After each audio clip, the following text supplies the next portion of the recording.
Hey friends, Michael Kingswood here. It's story time and time for the deep dive. It's Tuesday before Thanksgiving here in the States. And so obviously it's time feeling good about life. Um, Actually a very positive day today overall in general. Thanks to last night. And that's kind of what we're going to be talking about here a little bit. Um, but a couple things to point out. I know all of you are exceedingly curious about the latest goings on in the great uh, rodent struggle of 2022.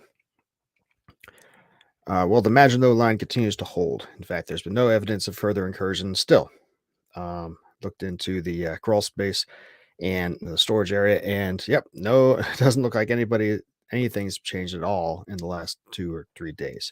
Um, so we're at an impasse, and that definitely brings to it confirms to me that I really need to do that drywall homework that I talked about yesterday and get that done because the Maginot Line, though effective in preventing further incursions, is restricting my use of that space.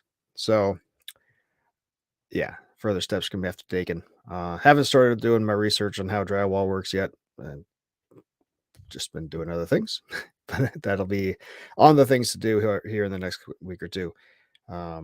As time, money, willingness, and ability um, dictates. So that's where we stand with that. Overall, no real change except that it's overall positive because of no incursions. So, so that's fair enough. Okay, so moving on to the topic of today's thing: shenanigans.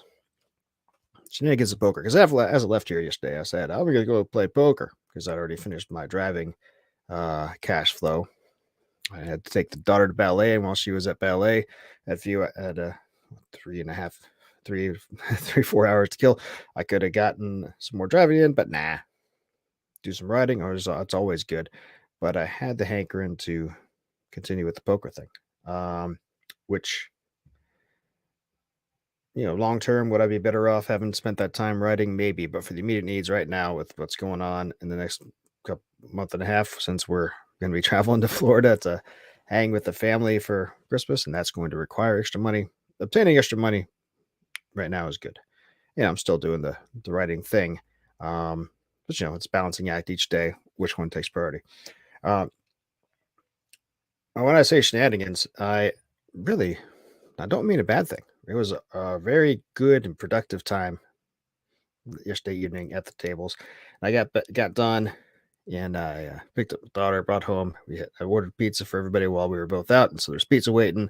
Had some pizza, and called it quits early because it's been going some very long nights and early mornings the last 3 or 4 days just because of everything that was going on, and it worked out pretty well. Um, how spectacularly successful was the poker shenanigans? Well, actually, I'll tell you.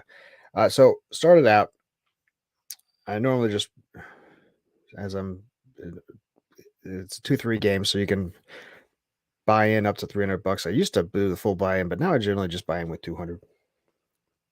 A lot of times I only bring the two, but last night, since it's gonna be there longer, I figured brought two buy-ins worth, and so $400, and started making money immediately.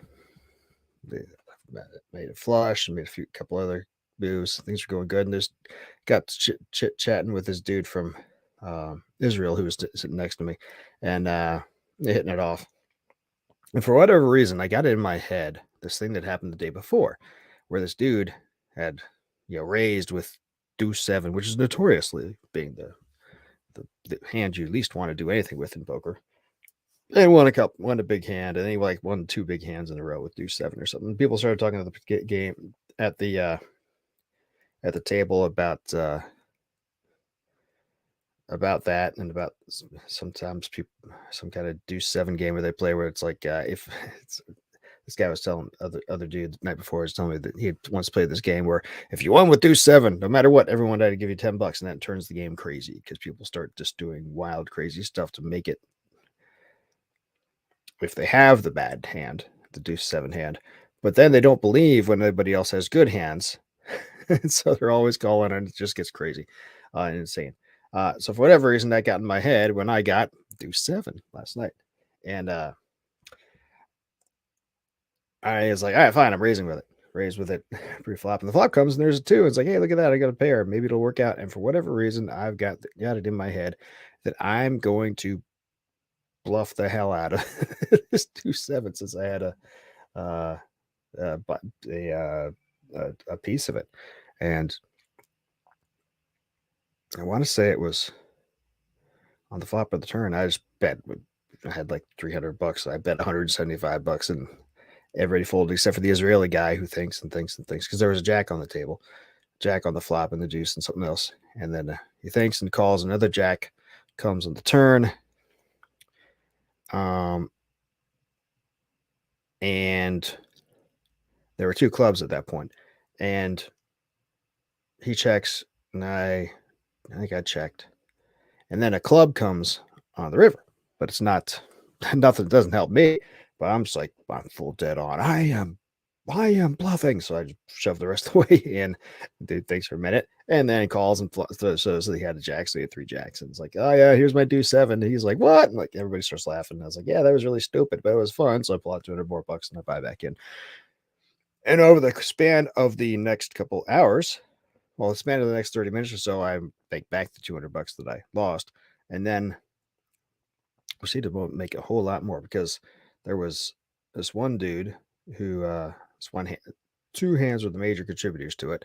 I got eights, and an eight came on the flop, and I was in early position, so I wasn't pushing it. I just sort of checked around, let people bet into me, and on the turn, this other dude went all in, and so I went all in as well with everything, and my set took it. And next thing I know, I'm sitting on like $600. I'm like, oh, cool.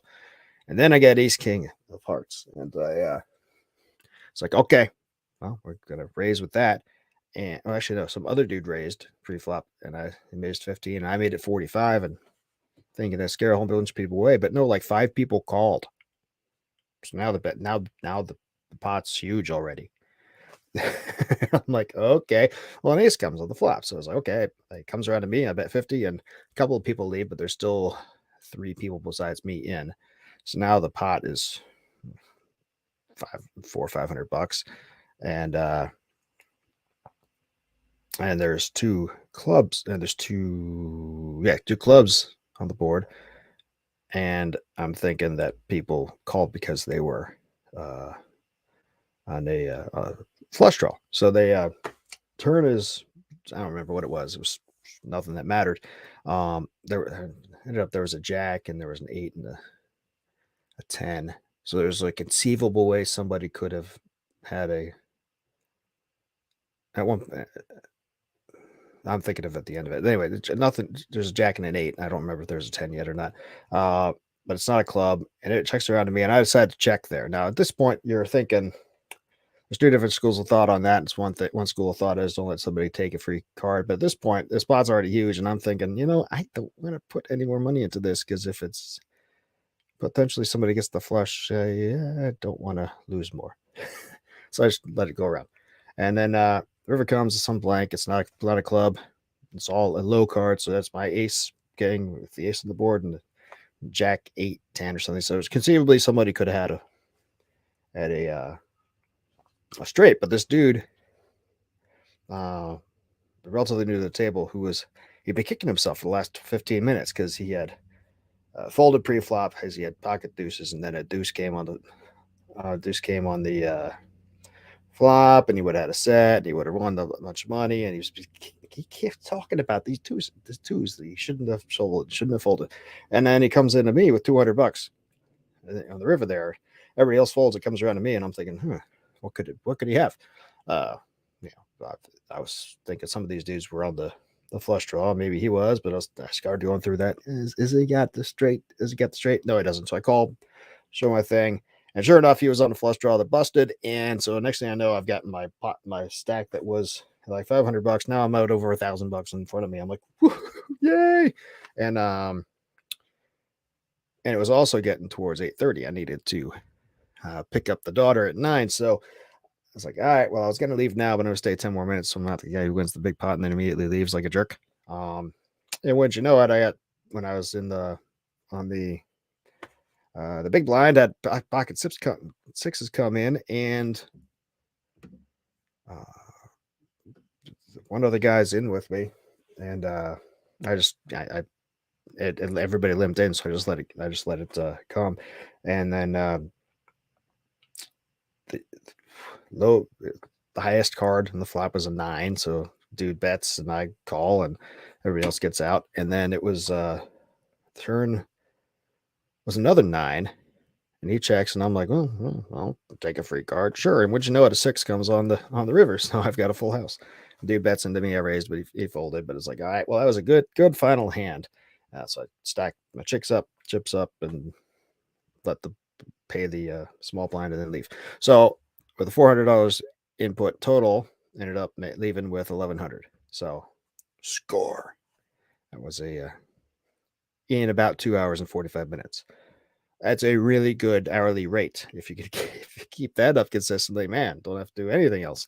Of course, that's not how it always is. I have a spreadsheet where I keep track of my poker excursions, and at this point, I've been tracking it really for the last 2 months, and I'm up about $2,300, and it's been in 29 sessions. One walked away a winner, 17 of them, lost some money, 12 of them, so 60% win rate. And I don't know if guys make this a living, what their ratio is, if that is good or not, but it's profitable for me, so why not? It feels good to me. And yeah, the hourly rate is greater than driving. The average hourly rate, including all of the sessions I've had so far, has been better than what I get from driving. It's less than I was getting as a program manager, but everything's less than what I was getting as a program manager because it was a big money job.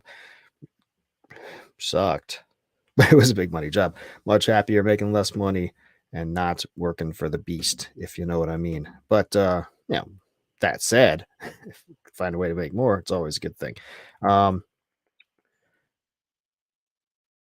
yeah, this definitely still continues to be a successful endeavor onto the poker on the side thing. I guess the question is, what's the plan?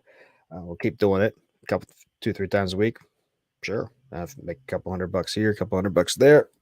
That will go towards helping with the cash buffer. I also with paying off a couple last things and with, so. And if nights like last night can happen pretty often, it'd be even better. And in the last 2 months since I've been recording in detail, I've had now 3 sessions like that. One $800 profit, one like $1,200 profit session, and one $700 profit session. So it's like in 2 months, 3 sessions like that. That's, I don't know. Again, I have no idea what guys do this for a living experience, but that seems pretty good to me. So. Oh, yeah. Okay, so talking about 15 minutes here, and that's the latest goings on. I think I'm going to sign off and get back to the business of the day. Do remember, tomorrow morning, I'm thinking about 10:30 Pacific, we'll be going into Worship Wednesday, redoing the Worship Wednesday thing that I was planning to do last week, but got distracted and didn't get to it because of events. We'll be talking about kicking that off with a story from the USS Barb. What time they did a summary court martial on board, kind of, as told by the skipper Gene Flucky in his memoir there. So that'll be fun, and it'll be good to talk Navy stuff a little bit from the outside. So anyway, hope everybody's doing well. Keep on trucking. I will see you guys tomorrow. Until then, don't do anything I wouldn't do.